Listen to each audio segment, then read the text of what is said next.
आपको नजर रखनी है एचडीएफसी के नतीजों पर। एचडीएफसी के नतीजे आ गए हैं। मुनाफा आया है 3,690 करोड़ रुपए का, अनुमान था 3,700 करोड़ रुपए का, तो इन लाइन कह सकते हैं 10 करोड़ रुपए कम हमारे अनुमान के मुकाबले ये आंकड़े निकल के आए हैं एचडीएफसी के मुनाफे के।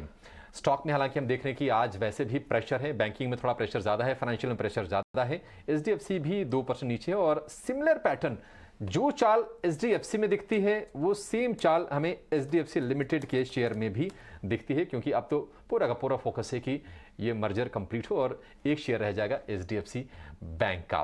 2.25% ये नीचे शेयर है। बाकी जो आंकड़े आएंगे इस पर हमारी नजर रहेगी, लेकिन एक पहली प्रतिक्रिया आपसे अजीत चाहेंगे एचडीएफसी के शेयर को लेकर। हमने देखा था कि लगातार कई सत्र ये शेयर चले थे, लेकिन करीब करीब 2800 रुपए के भाव के आसपास ये जाके ठिठक गया और वहां से अब देख रहे हैं कि 2600 रुपए के आसपास का इसका भाव है। यहां से क्या आप और प्रेशर देख रहे हैं? चार्ट्स क्या कह रहे हैं इसके? बिल्कुल अभिषेक, देखिए यहाँ पे काफी स्ट्रॉन्ग आई थी, जहाँ पे कि आपने काफी लंबे कंसोलिडेशन को एंड किया था करीब 2600 के राउंड पे, और आप 2800 तक के लेवल्स 2 हफ्ते के अंदर ही आपने टेस्ट कर लिए थे।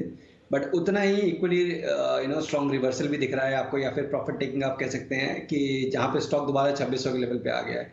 मेरे हिसाब से 2560 इसका मेक और ब्रेक लेवल होगा। अगर आप उसके नीचे स्लिप करते हैं तो फिर ये जो पॉजिटिव टोन है अभी तक साइडवेज टू पॉजिटिव, वो नेगेट हो जाएगा, फिर दोबारा से इसमें आपको सेलिंग प्रेशर देखने को मिलेगा। एज अ ट्रेडर आपके पास 2560 का स्टॉप लॉस है, जब तक उसको होल्ड कर रहे हैं तब तक you should definitely maintain longs. और अगर 2660 2700 का लेवल दोबारा से ब्रेक करता है तो फिर एक स्टेबल मूव देखने को मिलेगा, दोबारा से आपको नए हाइस की तरफ स्टॉक जाता हुआ दिखेगा। एज ऑफ नाउ 2560 को ध्यान रखिए। रुचित, आपको टेक्निकली एचडीएफसी इस करंट लेवल पे कैसा लग रहा है? हालांकि रिजल्ट से पहले यहाँ पे कमजोरी दिख रही थी, करीब करीब 2% नीचे था, शुरुआती कारोबार से यहाँ पर गिरावट दिख रही है। अब यहाँ से क्या लग रहा है, किस तरह के ट्रेंड आपको दिख रहा है चार्ट पर? फिलहाल पिछले कुछ दिनों में हायर लेवल से जो करेक्शन आया है उसमें अब तक उसके इंपॉर्टेंट सपोर्ट्स इंटैक्ट है जो 2550 के आसपास है। 11 जनवरी को पिछले महीने में स्टॉक ने 2550 के आसपास का लो बना के 2800 तक के ऑलमोस्ट एक तेजी दिखाई थी।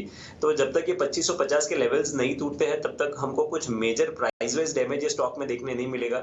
इस मोमेंटम रीडिंग्स थोड़े कूल ऑफ हो गए मार्केट सेंटीमेंट के चलते हुए, इसके लिए शायद एक टाइम इस करेक्शन या कंसोलिडेशन फेज हम जिसे कहते हैं वो शॉर्ट टर्म में रह सकता है, जिसमें स्टॉक 2550 2750 ये 150 से 200 पॉइंट की रेंज में कुछ समय के लिए कंसोलिडेशन स्टॉक में देखने मिल सकता है। ठीक है, एचडीएफसी पर हमने दोनों एक्सपर्ट्स की राय ले ली है। बाकी आंकड़े कैसे निकल के आते हैं, एनपीए के फिगर कैसे आते हैं, एसेट क्वालिटी कैसी रहती है, इस पर भी हमारी नज़र रहेगी। लेकिन अभी अभी जो आंकड़े आए हैं इसके वो उम्मीदों के मुताबिक ही हैं।